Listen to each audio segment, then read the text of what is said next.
Formula ఈ-రేస్ కేసులో మాజీ మంత్రి కేటీఆర్ను ఈడీ సుదీర్ఘంగా విచారించింది. తాను ఆదేశాలు ఇచ్చినప్పటికీ నియమ నిబంధనల ప్రకారం నడుచుకోవాల్సిన బాధ్యత అధికారులదే అని ఈడీ అధికారులకు కేటీఆర్ చెప్పినట్టు తెలుస్తోంది.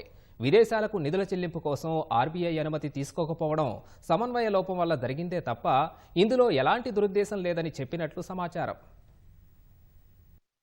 రాజకీయ ప్రకంపనలు సృష్టిస్తున్న ఫార్ములా ఈ-రేస్ కేసులో ఎన్ఫోర్స్మెంట్ డైరెక్టరేట్ మాజీ మంత్రి కేటీఆర్ను 8 గంటల పాటు ప్రశ్నించింది. నిధుల మళ్లింపు, ఫెమా నిబంధనల ఉల్లంఘన అంశాలపై ఆరా తీసింది. కేటీఆర్ను విచారించి ఆయన వాంగ్మూలం నమోదు చేసింది. నిన్న ఉదయం 10:30కు కార్యాలయంలోకి వెళ్లిన కేటీఆర్ సాయంత్రం 6:30 గంటలకు తిరిగొచ్చారు. కార్యాలయంలోకి వెళ్లిన వెంటనే కేటీఆర్ ఫోన్ తీసుకున్న అధికారులు మళ్లీ తిరిగి వెళ్లేటప్పుడు ఇచ్చారు.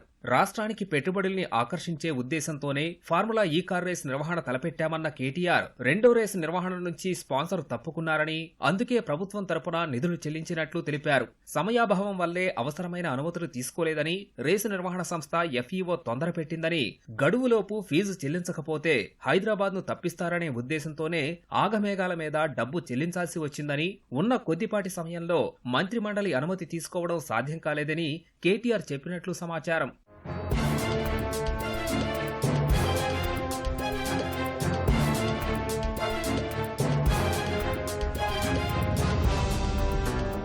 పురపాలక, పట్టణాభివృద్ధి మంత్రిత్వ శాఖల్ని నిర్వహిస్తున్నందున రేసు నిర్వహణకు సంబంధించిన అన్ని వ్యవహారాలు తానే పర్యవేక్షించారని కేటీఆర్ అంగీకరించారు.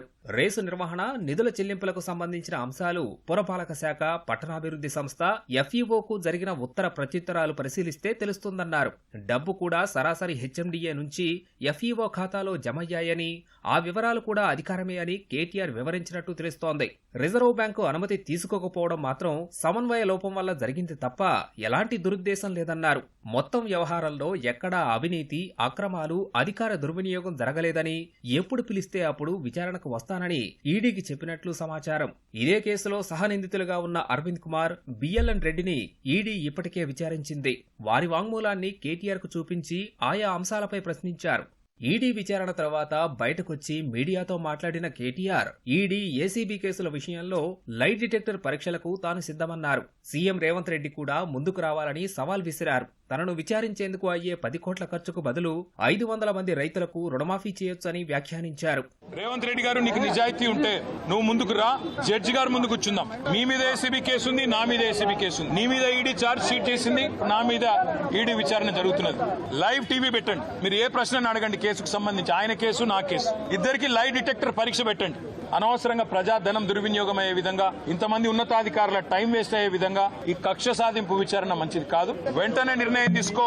డేట్ నువ్వే చెప్పు, టైం నువ్వే చెప్పు, ప్లేస్ నువ్వే చెప్పు, నేను వస్తా. ఎవరు ఏందో రాష్ట్ర ప్రజలకు తేలుతుంది. ఫార్ములా ఈ-రేస్ కేసులో కీలకంగా మారిన ఏస్ నెక్స్ట్ జెన్ సంస్థ ఏసీబీ విచారణకు హాజరయ్యేందుకు మెనమేషాలు లెక్కిస్తోంది.